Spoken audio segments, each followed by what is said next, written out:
অত্যকারে লীলাকারে প্রভু জগন্নাথ কোন কোন ভাগ্যবানে দেখিবারে পায়, কোন কোন ভাগ্যবানে দেখিবারে পায়।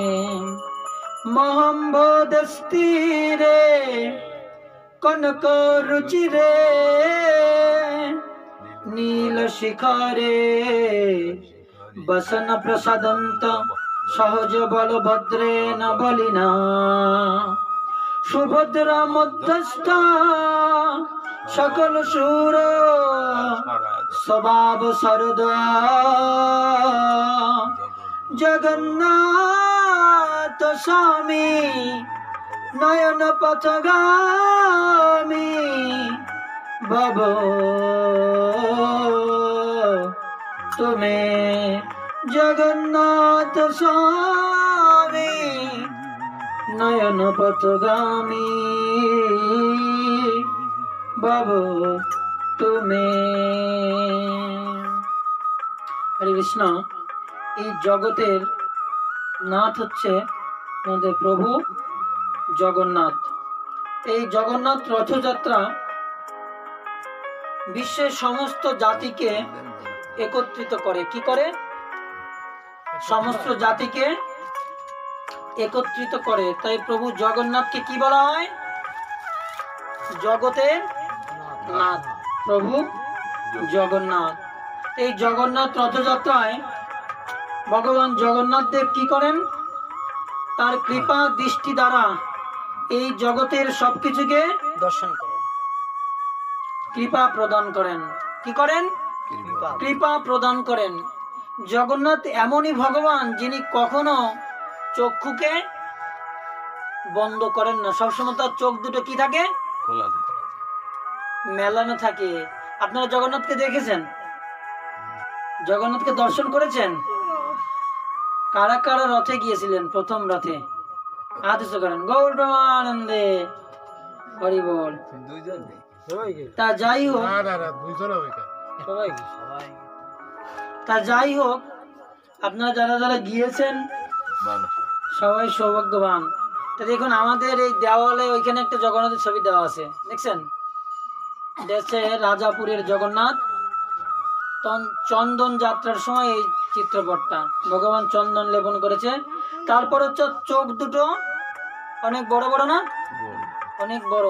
ভগবানের চোখের কি পদ্মা নেই, তাই ভগবান জগন্নাথের চক্ষু লজ্জা নেই, সবসময় খেতেই থাকে। সবসময় কি করে? খেতেই থাকে প্রভু জগন্নাথ। এই জন্য এই জগতের নাথকে প্রভু জগন্নাথ। এই জগন্নাথের কৃপা আমরা সবাই পেতে পারি। জগন্নাথকে খুব সহজে ভজনা করা যায়, জগন্নাথকে খুব সহজে তার আরাধনা করা যায়। এই জগন্নাথ সেবায় কোনো দোষ ত্রুটি থাকে না। জগন্নাথ এত কৃপাময়, যে কেউ চাইলে এই জগন্নাথের সেবা খুব সহজেই করতে পারে। জগন্নাথের সেবায় কোনো অপরাধ নেই। ভগবান জগন্নাথ তার সেবায় কোনো অপরাধ গ্রহণ করেন না, শুধু তাকে খেতে দিতে থাকবেন, সবসময় ভোগ দিতে থাকবেন। জগন্নাথ এটাতেই কি হবে? প্রসন্ন হয়ে যায়। তাই এই জগন্নাথের সেবা খুবই সহজ। প্রত্যেকটা ভক্তের কি করা উচিত? জগন্নাথের সেবা করা উচিত। এই জগন্নাথ প্রেম এতটা শক্তিশালী যা বলে বোঝানো যাবে না। তো উড়িষ্যা ভুবনেশ্বরে একটা ভক্ত ছিল, একজন ভক্ত ছিলেন। তিনি এতটাই ভগবানের ভক্ত, সবসময় শুধু ভগবানকেই দর্শন করতেন। কিন্তু অনেক দিন তিনি পুরী মন্দিরে জগন্নাথকে দর্শন করতে যেতে পারে না। কি করতে পারে না? যেতে পারে না। তার বিভিন্ন সমস্যার কারণে তিনি যেতে পারেননি। যেমন গতদিন আমাদের এক ভক্ত মাতাজি জগন্নাথের উল্টো রথযাত্রা দেখবেন বলে পুরীর উদ্দেশ্যে রওনা দিয়েছিলেন। বর্ডারে চলে গিয়েছে, ভ্রমণ ট্যাক্স জমা দিয়েছে। যখন বইতে সিল মারবে তখন দেখে বইয়ের মেয়াদ আরো 2 মাস আগে শেষ হয়ে গিয়েছে। ভিসা আছে তার, আরো 2 মাসের ভিসা আছে, কিন্তু বইয়ের মেয়াদ আরো 2 মাস আগে শেষ হয়ে গিয়েছে। এখন তার সঙ্গে যে সঙ্গী, তার সিল মারা হয়ে গিয়েছে, এখন অবশ্যই তাকে ইন্ডিয়া ঢুকতেই হবে যেহেতু সিল দেওয়া হয়ে গিয়েছে, কিন্তু ওনার তো বইয়ের মেয়াদ শেষ হয়ে গিয়েছে। ইচ্ছা করেছিলেন কোথায় যাওয়ার জন্য? জগন্নাথের রথযাত্রা দর্শন করবে, উল্টো রথযাত্রায়, কিন্তু যেতে পারলেন না। কেন? কারণ তার বইয়ের মেয়াদটা শেষ হয়ে গিয়েছেন। বাড়িতে বসে ভিসার মেয়াদ দেখেছে, সবকিছু দেখছে যে কতদিন ভিসার মেয়াদ আছে, এবং যখন টিকিট কাটে প্লেনের তখনও দেখছে যে ভিসার মেয়াদ আছে, কিন্তু বইয়ের যে মেয়াদ নেই পাসপোর্টে, এটা আর কারো চোখে পড়েনি। কিন্তু যখন বর্ডারে গিয়ে সিল মারবে ইমিগ্রেশনে, তখন বলছে আপনার তো বইয়ের মেয়াদ আরো 2 মাস আগে শেষ হয়ে গিয়েছে। এখন কি করবেন? মাতাজি, মহিলা মাতাজি ভক্ত, তার সঙ্গে আর কেউ নেই, একা একা তাকে বাড়ি ফিরে আসতে হয়।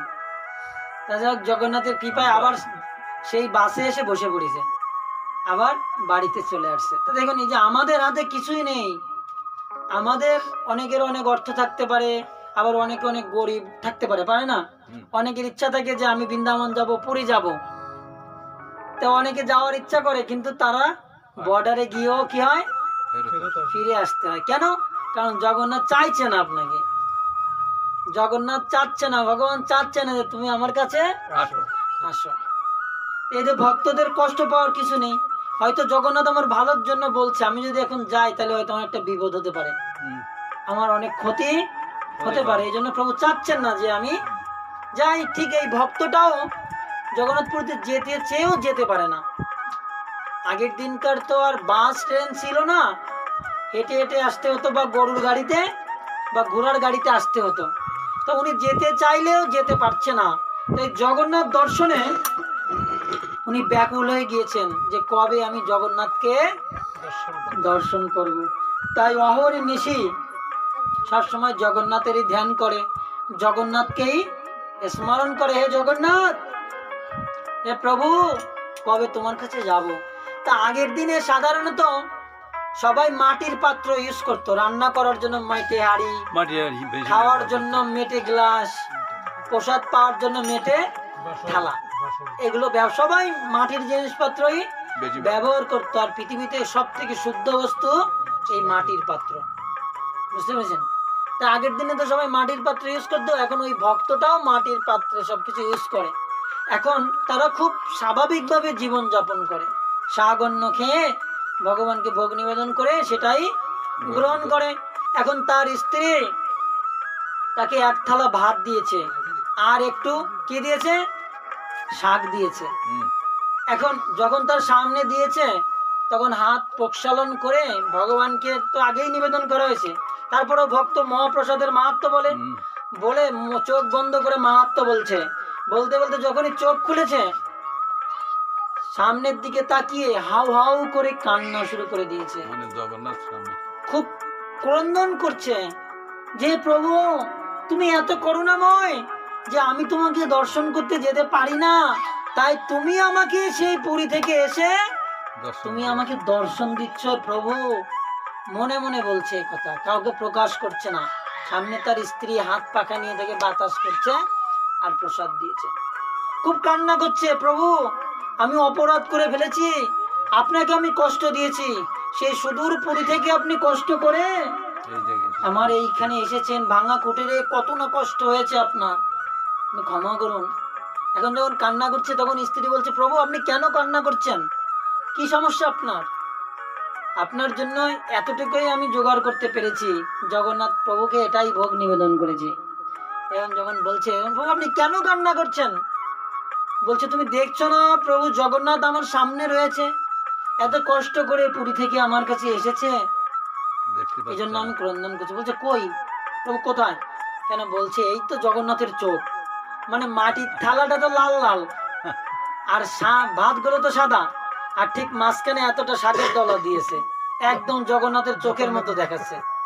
আপনারা খেয়াল করেন, জগন্নাথের চোখ একদম পুরো সাইডটা খুব লাল, আর ভিতরে আবার সাদা, তার ভিতরে মণিটা কালো, আর মাটির থালাটা একদম ওরকম গোল আর সাদা অন্ন দিয়ে ভরা, আর ঠিক মাঝখানে একদম শাকটুকু রেখেছে, একদম প্রভু জগন্নাথের চোখের ন্যায় দেখাচ্ছে। তো ভক্ত হচ্ছে এইরকম, সব জায়গায় ভগবানকে দর্শন করে।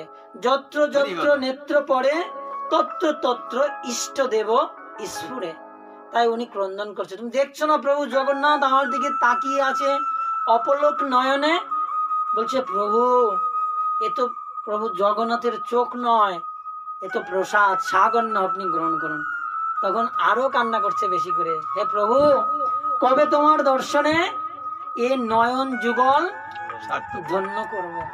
শাস্ত্রে এরকম বর্ণনা আছে, যদি কেউ শ্রীক্ষেত্রে গিয়ে প্রভু জগন্নাথকে একবার দর্শন করে এবং জগন্নাথ প্রভুর রথের দড়ি ধরে আর জগন্নাথ প্রসাদ গ্রহণ করে, তাহলে তার আর পুনর্জন্ম হবে না, পুনর্জন্ম নবিদ্যতে।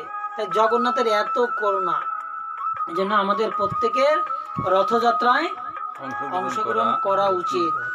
বুঝতে পেরেছেন? এই জন্য আমাদের কি করতে হবে?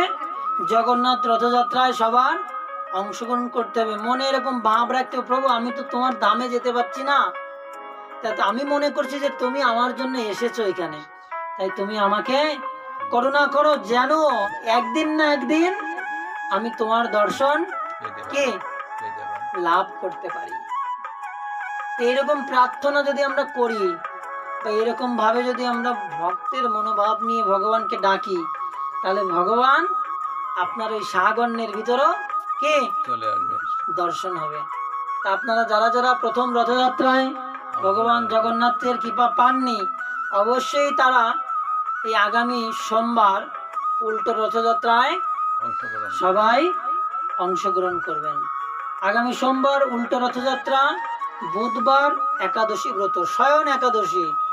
ভগবান শয়ন করবেন 4 মাস। কয় মাস? 4 মাস একভাবে উনি শয়নে থাকবেন। অবশ্যই বুধবার এই শয়ন একাদশী আপনারা সবাই পালন করবেন। আর সোমবার জগন্নাথ রথযাত্রায় অংশগ্রহণ করবেন। তাহলে আপনারা অবশ্যই কি করবেন? জগন্নাথের কৃপা দৃষ্টি লাভ করবেন। এই জগন্নাথ রথযাত্রা পৃথিবীতে খুব সব থেকে বড় উৎসব।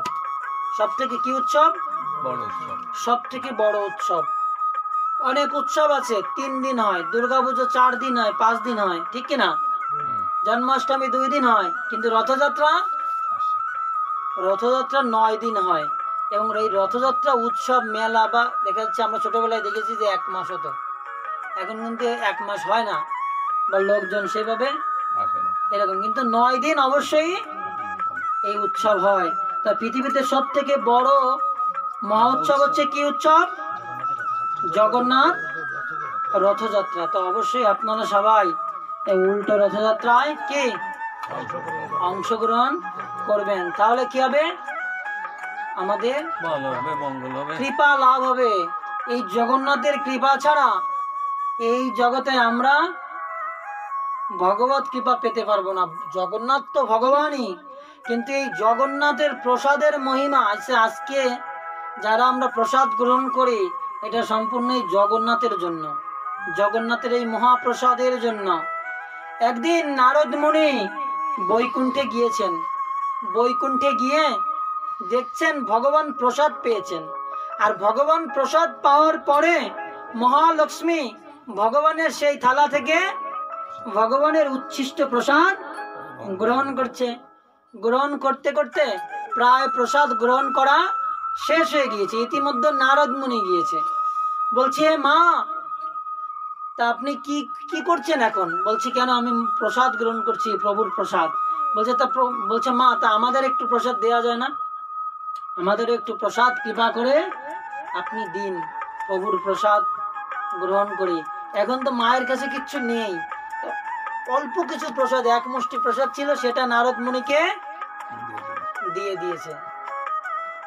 নারদ মুনিকে দিয়ে দিলে নারদ মুনি সেই প্রসাদ গ্রহণ করতে করতে আনন্দে কীর্তন করতে করতে আকাশ মার্গে কৈলাসের কাছে পৌঁছেছে। নারদ মুনি বাজায় বীণা, রাধিকার মন নামে।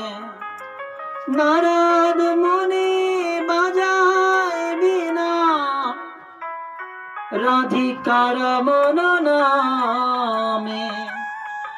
নারদ মুনি প্রসাদ গ্রহণ করছে আর নৃত্য করতে করতে কৈলাসের কাছে এসে পৌঁছেছে। এখন ভগবান শিব ঠাকুর দেখছে পৃথিবী কাঁপছে কেন, এখনো তো আমি নৃত্য করছি না, প্রলয় হওয়ার কথা না, কিন্তু পৃথিবী এরকম দুলছে কেন। দেখে ওই আকাশ মার্গে নারদ মুনি নৃত্য কীর্তন করছে। বলছে নারদ, হে মিত্র, হে ভ্রাতা, তুমি এরকম কেন নৃত্য করছো? এখনো তো পৃথিবীতে প্রলয়ের সময় আসেনি। বলছে প্রভু, হে মিত্র, হে ভ্রাতা, কি বলবো, আমি মহাপ্রসাদ গ্রহণ করে এতটাই আনন্দ লাভ করেছি যে এমনিতেই আমি নৃত্য করছি। যদিও আমি নারদ শান্ত স্বভাবের, কিন্তু এই মহাপ্রসাদ আমাকে পাগল করে দিয়েছে। তাহলে তুমি মহাপ্রসাদ পেয়েছো, তো তুমি আমার ভাই, তুমি আমার বন্ধু, তুমি আমাকে একটু দাও। এখন নারদ পেয়েছে মাত্র এক মুষ্টি, এখন খেতে খেতে আর কিচ্ছু নেই নারদের, আঙুল টাঙুল গুলো চাটাচাটি হয়ে গেছে। কিন্তু বলছে ভাই, শিবজি মহারাজ, আমার তো নেই, সব খেয়ে ফেলেছি। বলছে নারদ, এটা তো তুমি ঠিক করো নি, আমি তোমার ভাই, আমি তোমার বন্ধু, তুমি আমাকে না দিয়ে খেয়ে ফেলেছো, এটা তো ঠিক না। এখন দেখে কি নখের ভিতরে সামান্য একটু প্রসাদ রয়েছে। বলছে শিব ঠাকুর, দাঁড়ান দাঁড়ান দাঁড়ান, আপনি নৃত্য করেন না, আপনি প্রলয় করেন না, আমি দেখছি, এই একটু সামান্য প্রসাদ আছে। বলছে নারদ, অতটুকুই আমাকে দাও। নখের অগ্রভাগ থেকে সেই প্রসাদ কণিকা শিব ঠাকুরের হাতে দিয়েছে। আর শিব ঠাকুর মহাপ্রসাদে গোবিন্দে নাম ব্রহ্মমি বৈষ্ণবে সর্ব পুণ্যবর্তন রাজন বিশ্বাস নৈব জয়তে। যদি তুমি বিশ্বাস করে এই প্রসাদ গ্রহণ করো, অবশ্যই তোমার জয় হবে। বিশ্বাস নৈব জয়তে, অবশ্যই তোমার বিশ্বাস হবে। বিশ্বাস করে যদি গ্রহণ করো, অবশ্যই তোমার জয় হবে। শিব ঠাকুর এই কথা বলে মহাপ্রসাদ অধরে দিয়ে দিলেন। এখন মহাপ্রসাদ কণিকা মাত্র মহাপ্রসাদ পেয়ে এবার শিব ঠাকুর নৃত্য শুরু করেছে। এখন নৃত্য শুরু করলে পার্বতী দেখছে, কি ব্যাপার, কৈলাস কাঁপে কেন? শিব ঠাকুর হয়তো নৃত্য শুরু করেছে। এখন এসে বলছে প্রভু প্রভু দাঁড়ান দাঁড়ান, আপনি এখন অসময় কেন এরকম করছেন? এখন তো আপনার সন্ধ্যা বন্দনা করার সময়, দুপুর সময়, ত্রিসন্ধ্যা গায়ত্রী করার দ্বিতীয় ভাগ এখন, আপনি কেন এরকম করছেন? বলছে পার্বতী, কি বলবো, আমাকে না মহাপ্রসাদ দিয়েছে নারদ মুনি, তাই আমি সেটা পেয়ে আমি খুব আনন্দিত। বলছে প্রভু তাই, তাহলে আমাকে একটু দেন। এখন শিব ঠাকুর কি করবে? নারদ মুনির কাছ থেকে নখের অগ্রভাগে যতটা লেগেছিল ততটা নিয়ে শিব ঠাকুর গ্রহণ করেছে। এখন পার্বতী বলছে প্রভু তাহলে আমাকে দেন। বলছে পার্বতী নেই তো। বলছে কেন? আমি আপনার অর্ধাঙ্গিনী, আমি আপনার সহধর্মিনী, আপনি আমার জন্য না রেখে কেন গেলেন? সবটুকু আপনি কেন খেয়ে ফেললেন? প্রভু আপনি যেটা ঠিক করেননি, আপনি নারী জাতিদের অপমান করেছেন, তাদের হেয় করেছেন, এটা কিন্তু প্রভু ঠিক না, আপনার শোভা পায় না। এখন শিব ঠাকুর কি করবে? মানে পার্বতী আরো রেগে যাচ্ছে, দেখা যাচ্ছে মাঝে মাঝে অষ্টভুজা রূপ ধারণ করতেছে। বলছে বাবু এটা আপনি ঠিক করেননি, এটা ঠিক না, আমিও প্রসাদ চাই, আমি প্রসাদ না পেলে আমি এখান থেকে যাচ্ছি না। তখন নারদ মুনি আবার ভগবানের কাছে গিয়েছে, প্রভু এইরকম বিষম পরিস্থিতি, এখন কি করি? বলছে না নারদ, এই মহাপ্রসাদ তো দেওয়ার কথা ছিল না কাউকে, তথাপিও তোমার মাতা লক্ষ্মী তোমাকে দিয়েছে, কিন্তু এই প্রসাদ আর দেওয়া যাবে না।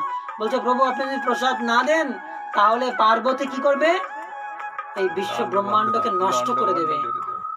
বলছে আচ্ছা ঠিক আছে, আমি তো এইভাবে প্রসাদ দিতে পারবো না, তো আমি কথা দিচ্ছি, আমি স্বর্ণ যুগে, স্বর্ণ কলি যুগে আমি এই মহাপ্রসাদ সবার মাঝে বিতরণ করব, আর সবার আগে ওই পার্বতী দেবী আমার প্রসাদ পাবে। তাই এখনো পুরীধামে যখন জগন্নাথকে ভোগ নিবেদন করা হয়, সেই ভোগ প্রথম বিমলা দেবী অর্থাৎ পার্বতী দেবীর একটা রূপ, পার্বতী দেবীর সামনে এসে ওই ভোগ দেওয়া হয়। মানে জগন্নাথ ওই প্রসাদ পায়, ভোগ পায়, সেই প্রসাদ সর্বপ্রথম কে পায়? ওই বিমলা দেবী পার্বতী দেবী পায়, তারপরে ভক্তদের মাঝে বিতরণ করা হয়। এই যে মহাপ্রসাদ এই পৃথিবীতে আমরা যে পাচ্ছি, এই মহাপ্রসাদটা শুধুমাত্র এই কলিযুগের জন্য বরাদ্দ করা হয়েছে। যে প্রসাদে পড়ে সর্ব আশা, গুরুমুখ পদ্ম বাক্য চিত্তেতে করিয়া অক্ষ, আর না করিও মনে আশা। শ্রী গুরু চরণের অতি এই সে উত্তম গতি, যে প্রসাদে পড়ে সর্ব আশা। এই প্রসাদ কিভাবে পাবেন? শুধু শুধু প্রসাদ পেলে হবে না, আপনাকে সৎ গুরুদেবের চরণে আশ্রিত হয়ে, গুরুদেবের কৃপায়, গুরুদেবের দ্বারা ভগবানকে নিবেদিত যে প্রসাদ, সেই প্রসাদ যখন আপনি পাবেন, তখন কি হবে? আপনার সব আশা পূর্ণ হয়ে যাবে। শ্রী গুরু চরণের রতি এই সে উত্তম গতি, যে প্রসাদে পড়ে সর্ব আশা। কখন আপনার এই প্রসাদে সব আশা পড়বে? যখন আপনি সৎ গুরুদেবের চরণে আশ্রিত হয়ে সেই গুরুদেব দ্বারা নিবেদিত সেই প্রসাদ আপনি পাবেন, তখন কি হবে? আপনার সব আশা পূরণ হবে না, সব আশা পুড়ে যাবে। পুড়ে যত আশা আছে সব পুড়ে ছাড় খাওয়ার হয়ে যাবে। যে প্রসাদে পুড়ে সর্ব আশা, সব আশা আপনার পুড়ে শুধুমাত্র ভগবত প্রেম থাকবে আপনার কাছে, আর কিছু থাকবে না। যখন কোন স্বর্ণকে, স্বর্ণ নির্মিত কোন অলংকারকে পুনরায় আবার আগুনে দেওয়া হয়, তখন তার ভিতর যত খাদ থাকে কি হয়? সব পুড়ে যায় না? শুধু অরিজিনাল কাঁচা সোনাটুক থাকে না? ঠিক আমাদেরও যখন গুরুদেবের কৃপা পাবো, সৎ গুরুদেবের এবং তার কৃপায় যখন আমরা প্রত্যেক দিন প্রসাদ গ্রহণ করব, কি প্রসাদ? ভগবানকে নিবেদিত সেই মহাভোগ, সেই প্রসাদ যখন আমরা প্রত্যেক দিন গ্রহণ করব, তখন কি হবে? আমাদের ভিতরে সব কিছু পুড়ে, সব খাদ পুড়ে বেরে শুধুমাত্র কি থাকবে? কৃষ্ণ প্রেম, ভগবত প্রেম থাকবে, আর কিচ্ছু থাকবে না। অহম দাসস্মি, হে প্রভু আমি তোমারই দাস। অহম মানে আমি, দাসস্মি মানে আমি তোমারই দাস। অহম নিত্য দাস, দাস অনুদাস, আমি প্রভু তোমার দাসের দাসের দাসের অনুদাস। আমার নিজের কোনো যোগ্যতা নেই, তুমি তোমার প্রসাদ দিয়ে আমাকে কি করো? আমাকে তরিয়ে নাও। তাই এই কলিযুগের জন্যই এই প্রসাদ, অন্য কোন যুগের জন্য এই প্রসাদ ছিল না, শুধুমাত্র এই কলিযুগের জন্য এই মহাপ্রসাদ। বুঝতে পেরেছেন? তো অবশ্যই আমাদের সবার এই প্রসাদ গ্রহণ করে আমাদের মানব জীবনকে ধন্য করতে হবে। যে প্রসাদে পড়ে সর্ব আশা। জীবনে তো অনেক কিছু আমরা খেয়েছি এত বছর, 40, 50, 60, 70 সব তো খেয়েছি জীবনে। এখন বাকিটা সময় যদি একটু ভগবানের প্রসাদ খেয়ে এই জীবনকে হা কৃষ্ণ গোবিন্দ বলে ছাড়তে পারি, তাহলে আমাদের কি হবে? আমাদের পূর্বের যত জন্মের পাপ কলুষতা সব নষ্ট হয়ে এই জন্মেই আমরা ব্যাক টু গড, ভগবানের কাছে ফিরে যেতে পারবো। তাহলে এটাই ভালো না, যে আগের আমাদের শত জন্মের যত পাপ এই এক জন্মে আমরা কি করতে পারি? সব শোধ করে দিতে পারি, পরিত্যাগ করে দিতে পারি। যখন সাপোজ আমি একটা বিষয় আপনাদের বোঝাচ্ছি, যখন কোনো মাতাজিরা বিভিন্ন এনজিও থেকে লোন নেয়, কি করে? লোন নেয়, লোন কিস্তি তোলে। 3-4টা সমিতির থেকে কিস্তি তোলা হলো। এখন হঠাৎ করে ওই মায়ের স্বামী মারা গেল, তখন কি হবে? ওই সমস্ত কিস্তি লোন সাথে সাথে কি মাফ হয়ে যাবে, একেবারে 1 টাকাও দেওয়া লাগবে না। বুঝতে পেরেছেন? দেখুন আপনি এতগুলো লোন করেছেন এত এনজিও থেকে, আপনার স্বামী মারা গিয়েছে বলে আপনাকে কি সব থেকে মুক্তি দেওয়া হয়েছে না?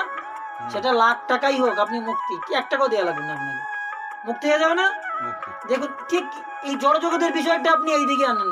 আপনার পূর্বের 100 জন্মের যত পাপ করেছেন, যত অন্যায় অপরাধ করেছেন, শুধুমাত্র এই জন্মে প্রসাদ গ্রহণ করে হরিনাম করে যদি এই প্রাণ পাখিকে ছাড়তে পারেন, তাহলে আপনার পিছনের সব লোন, সব কিস্তি থেকে আপনি মুক্তি পেয়ে যাবেন। জয় জানি তাই গৌর প্রেমানন্দ,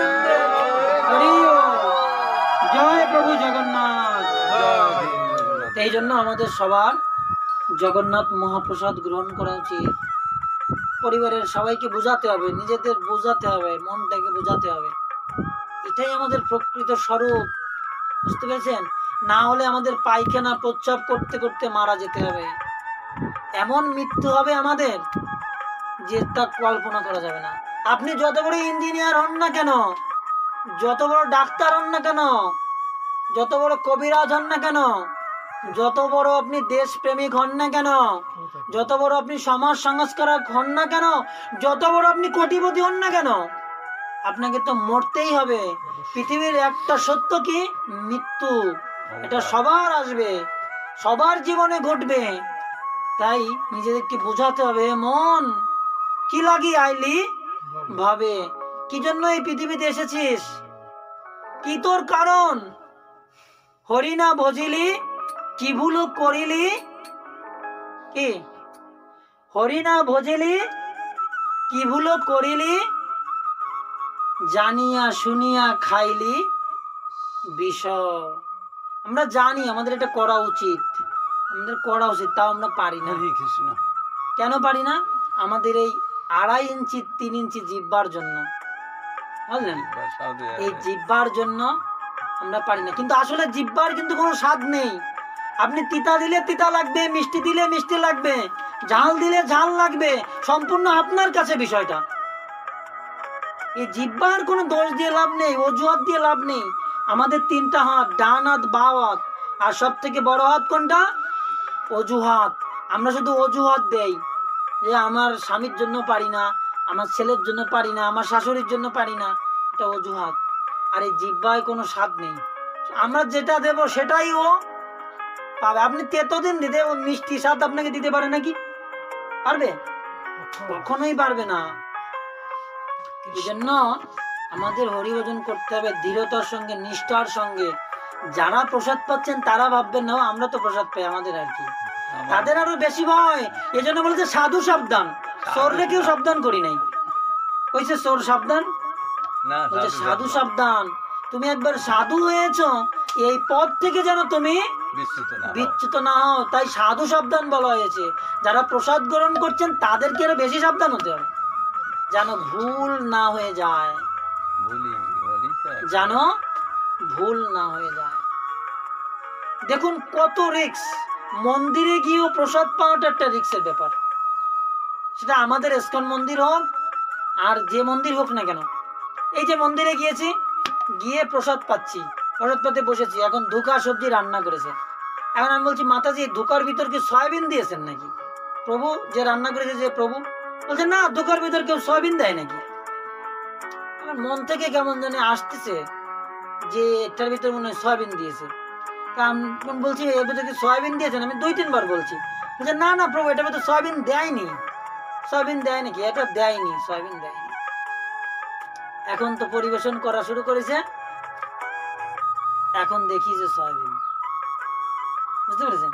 তাই এট দ্য 11th hour একদম শেষ মুহূর্তে যে দেখছি সয়াবিন দিয়েছে ওর ভিতর। তাহলে দেখুন কোথাও কিন্তু নিরাপদ না। আপনার লক্ষ্যকে, আপনার সাধনাকে নষ্ট করার জন্য কলি মহারাজ সব জায়গায় ফাঁদ পেতে রেখেছে, সেটা মন্দিরেও আছে, সব জায়গায়। আপনাকে উদ্ধার হতে দিতে চাইবে না কলি মহারাজ, পাপ পুরুষ আপনাকে ভগবানের কাছে যেতে দিতে চাইবে না। এত সোজা না, easy to say but difficult to do, বলা খুব সহজ কিন্তু করাটা খুব কঠিন। মন্দিরেও কলির প্রভাব রয়েছে। এত কিছু পরিত্যাগ করেছে ভক্তরা, সামান্য সয়াবিনটা পরিত্যাগ করতে পারছে না। এত সোজা না এই জিহ্বার লালসাকে ত্যাগ করা। এই জন্য মন্দিরও কলি রয়েছে, মন্দিরও কলি মহারাজের প্রভাব রয়েছে। আপনাকে ঠিকঠাক মতো সাধন মতন করতেই দেবে না, আপনাকে বাধা প্রদান করবে।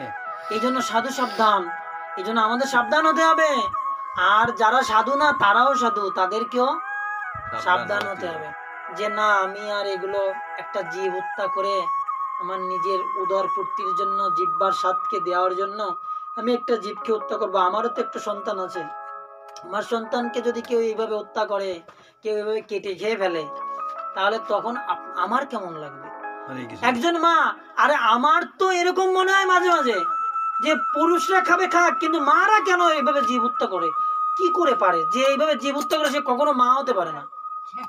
একজন মা যখন একটা মুরগির গলা কাটে, একটা মাছের গলা কাটে, তখন সে মা, যদি সে মা হয়, সে কোনোদিন এভাবে কাটতে পারবে না। একটা বাবা হয়তো কঠিন, তার হৃদয় পাথর, অনেক কিছু করতে হয়, একটা পুরুষ মানুষ হয়তো করতে পারে, কিন্তু একজন মা কিভাবে করে? তারও তো সন্তান আছে, নিজের উদরের সন্তান, বাবার পেটে তো সন্তান হয় না, হয়? বাবা করতে পারে জীব হত্যা, কিন্তু একটা মা কিভাবে করে? আমি মাঝে মাঝে ভাবি যে সে মাই না, যে মা নিজের হাতে একটা মুরগির গলা কাটে, একটা জীব হত্যা করে, সে কখনো মাই হতে পারে না। এরকম ভাবি মাঝে মাঝে, বুঝতে পেরেছেন? তা যাই হোক, এই জন্য মাদের হচ্ছে বেশি সতর্ক হতে হবে।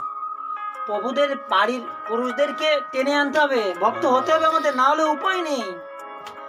পালাবার পথ নেই, জম আছে পিছে, আমাদের পিছন পিছন জম ঘুরছে, যে কোনো সময় আমাদের প্রাণ পাখিটাকে নিয়ে যেতে পারে। অনেকে আমরা ভাবছি আমার মেয়েটাকে এখনো বিয়ে দিই নাই, ছেলেটাকে এখনো বিয়ে দিই নাই, যদি আমরা নিরামিষ খাই তাহলে ছেলে পাবো কোথায়, বা বিয়ে বাড়িতে বিয়ে বিয়ের সাথে কিভাবে মিশবো, বিভিন্ন চিন্তা আমাদের। সব চিন্তা ছেড়ে দেন, ভগবানের চরণে আত্মসমর্পণ করুন, দেখুন ভগবান আপনাকে পথ দেখাবে। বুঝতে পারছেন? আর আমি ভাবি যারা এই যে বৈষ্ণব মায়ের গর্ভ থেকে যারা আসতেছে একদম প্রসাদী হয়ে, তারা একাদশীও পালন করছে, এইটুকুটুক বাচ্চা, 1 মাস 1.5 মাসের বাচ্চা, 6 মাসের বাচ্চা, 8 মাসের বাচ্চা, এদেরকে একাদশীর দিন অন্ন খাওয়ানো হচ্ছে না, একাদশীর প্রসাদ খাওয়ানো হচ্ছে। তাহলে এরা কতটা পবিত্র, কতটা শুদ্ধ, আর আমরা কি রকম? এই জন্য অবশ্যই সবার ভগবানের প্রসাদ গ্রহণ করতে হবে। একটা মা কখনোই উচিত না জীব হত্যা করা। আমরা যতগুলো জীব হত্যা করছি, আমাদেরও ততগুলো সন্তান হত্যা করবে ওই জীবটা, এ জন্মে না হোক অন্য জন্মে। কখনো আমার মুরগির জন্ম হবে, তখন আমার বাচ্চা, 100টা বাচ্চা একটা মুরগির হয় না, ডিম দিয়ে বানানো হয় না, তো 100টা বাচ্চা হত্যা করবে। কখনো গরু, কখনো ছাগল, কখনো বিড়াল, কখনো ইঁদুর, কখনো শিয়াল। আমাদের জীবকেও, আমাদের সন্তানকেও এভাবে হত্যা করা হবে, যেটা গান্ধারীর করা হয়েছিল, যেটা ধৃতরাষ্ট্রেরও করা হয়েছিল। যেমন কর্ম তেমন ফল। তাই তো প্রভু জগন্নাথ রাস্তায় বেরোয়, তার পতিত পাবন দর্শন দেয়, যে জীব তোমরা তো আমার কাছে আসতে পারছো না আমার মন্দিরে, তা আমি তোমার কাছে এসেছি, এখন অন্তত তুমি আমার শরণাগত হও, আমার প্রসাদ গ্রহণ করো,